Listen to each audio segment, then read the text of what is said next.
Welcome to another episode of the Antifragility Reframe podcast, where struggles become strength and stress fuels growth. In this episode, we are launching the series of Alumni Stories in Reframe and Antifragility. I'm Dr. Frank L. Douglas, your host, and my guest today is Professor Ware. She is a professor at Lehigh University, the director of C, and a fellow of the American Association of the Advancement of Science. Professor Ware, welcome. Thank you. Thank you so much. It is a pleasure to be here, and I can tell you a little bit about the C.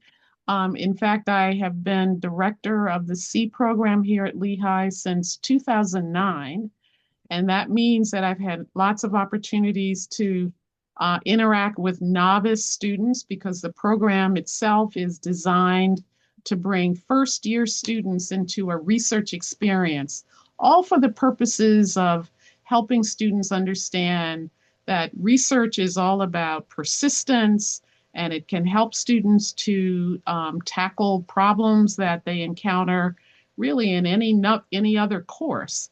So the C program, again, we've been doing it here at Lehigh since 2009. It started with the Howard Hughes Medical Institute's sponsorship of that in 2008. So I've got a lot of experience and a lot of students, that have gone through the program. Well, thank you for telling us what C is, uh, Mhm. and it's the relationship to the Howard Hughes Medical Institute, and clearly you have had a lot of experience with students, and I'm just so delighted that you agreed to kick off this series because we'll be hearing from alumni. And I thought it would be good as you agreed for you as a professor to, share with us some anecdotes where you saw students facing challenges and what happened, how they faced those challenges, and what sort of lessons that you learned. I know part of what C does is indeed mentorship, for example, Mhm. and Mhm. collaboration, Mhm. which are both important things in reframing and becoming anti-fragile. So could you share with us some anecdotes? Of course. Well, I think I want to elaborate a little bit further about the kind of student that we capture in the CPHAGES program. These are first year students who are getting their most often their first research experience in this course. And there's a lot of trepidation on the part of the student because they understand it's a research experience and many of them have never had a research experience and they're all worried about how they will perform. But one of the things that's important for us is to meet them where they are. So we bring students into the program and, we convince them that it's all, first of all, okay to fail.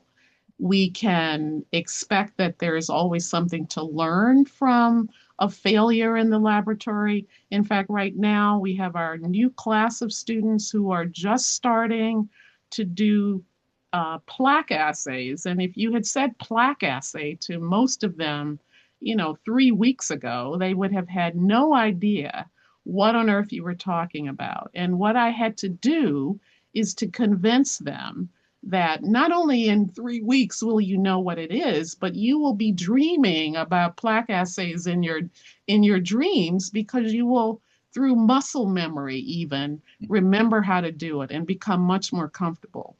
So what you have actually with novice students like that is concern that they won't do well or they might not know. And you want to convince them as a mentor that it's okay. We will carry you through the process. You will, in fact, learn a lot and become much more comfortable. So I have students who, over the years, have, again, gotten to a point, let's say in the CFH class, where they might not have achieved a certain research goal at a particular point in time. And they're always worried about comparing themselves and where they are relative to someone else. And again, I try to let them know that we have an objective, and your objective is to get to a certain point in time in terms of learning, acquiring skills, and that people do this at different rates. And it's okay. And that's an okay thing. So, So you start off actually by shifting perspectives. We talk about mhm, framing. mhm, One of the important things is shifting perspectives. So you shift their perspectives from thinking about pass, fail, or yes, being excellent, not excellent, to here's a goal. right. Here's a goal. Achieve certain things, and some people do it at a faster rate than others. But the Yes, goal is to achieve X, and that's a yes. shift in perspective. Absolutely, it's a shift. And the other thing that even on day one, I let all the students know they bring into the laboratory an environmental sample. It's usually a soil sample from some place that they've collected. And I let them know that this is the first and only day that we will all be at the same point. Mm. Because in the next class, we will have distributed things in such a way that your soil may have immediately been shown to have certain bacteriophages in it. Someone else's soil may not. And so recognize that we're not all going to be at the same point any further than today. And so they have to believe that, and they see it immediately. And I get them accustomed to the idea that it's okay to be where you are as long as you are progressing. I mean, I've been in my position for quite some years, and that means I have an accumulation of students that oftentimes, it's been years since they left Lehigh, but they might send me an email to give me an update about what they're doing. And I love that. But what I am always amazed at is usually they start with Professor Ware, I don't know if you remember me, but I remember one young man many, many, many years ago who showed up at a class. Um, it- in fact, I had torn my Achilles tendon and I was moving around campus with on crutches, and I was team teaching a course with another colleague, and I was attending that class that day. And this student came into class on the other side of the room, a little disruptive. I won't go into the details of the disruption, but it was pretty significant. So significant that I chose, even on my crutches, to manage to get across the room to the student to sort of use my crutch to tap them on the back of their head to say, you know, meet me in my office, at 10 o'clock. This was an early morning class.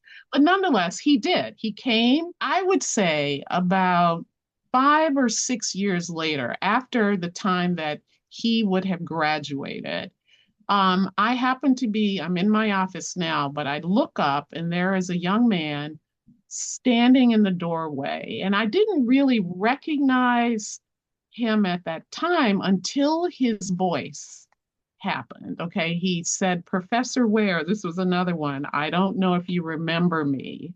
And I immediately said, oh, I won't reveal the name. Oh, let's say John Doe. Yes, I do remember you.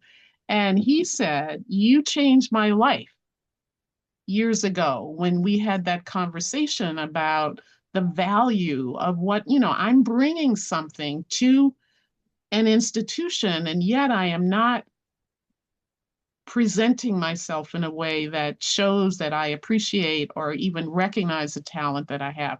So, you have an opportunity to I feel fortunate to be able to make an impact with students in that way. But I never would have thought that this young man would have come back so many years later to say that the conversation that we had as a result of an experience that he had, which was not something you would want to repeat, Yes. but that he had in fact learned something that he had taken with him. And he said, I changed his life. Okay, well, I was happy that he had changed the way he was seeing himself in the world. And that was really, really important. Yeah, but Um, is that you know, amazing that yeah. that episode changed his life and, as a matter of fact, made him stronger. Hmm. So Absolutely. yeah, and so uh, Absolutely. the the moral of this story is that a crutch can save your life. A Sorry, I crutch did couldn't. see. Yes, I That couldn't was let that good. go. That was very good. In fact, you're right. I did push him with that crutch. Oh my goodness, that's great. Yes. And Yeah. there are other stories too. I mean, I Could you have share one students. more with us before Yes, of we course. I close out? remember I remember a student who started out as let's say a bioengineer. And I think the reason that bioengineering had been chosen because of perhaps family pressures. People have some understanding, oh, an engineer, they think they understand what engineers do and imagine that their child would be an engineer. And so the student came here with that expectation, but got involved. It didn't take very long, I think, for the person to realize that they didn't really like the program. All right. And they weren't necessarily doing well in the program. We talked about the things that she thought she was good at or what she could imagine she could do. And so she changed majors, all right, because of that conversation and really moved into really biology, to be honest with you, to come to understand, I really enjoy these kinds of questions. I understand my ability to do this. And it really moved forward in ways that I think they might not have thought about.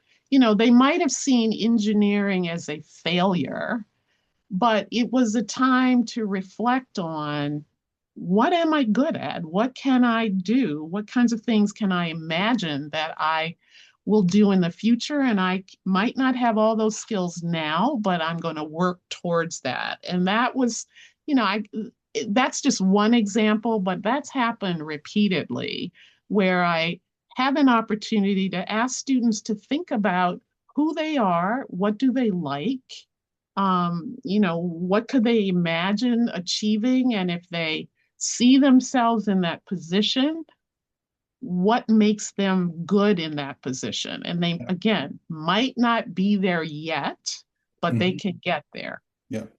No, that is really, quite wonderful. And again, another shift in perspective of, instead of uh, I'm supposed to be an engineer, Hmm. it's really those questions you've asked. What do I like? What I'm good at?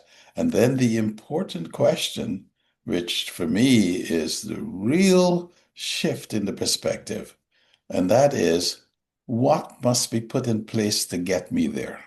And Absolutely. I think, that often is the question that helps us make the next step. Hmm. Hmm. Professor Ware, Absolutely. thank you very much for the Oh, time you my spent with pleasure. us. My Yes, pleasure. showing Thank you us, so much for having me. yes, your examples have really revealed the things we talk about, the shifting in perspective, having Hmm. a growth mindset, a growth outcome, Oh, yes. Yes. collaborating together as these young Hmm. people first come in, uh, Hmm. and really learning and looking at a goal, being innovative. So thank you very much. And You're I'm very glad you're welcome. no longer on crutches, even though it did save a life.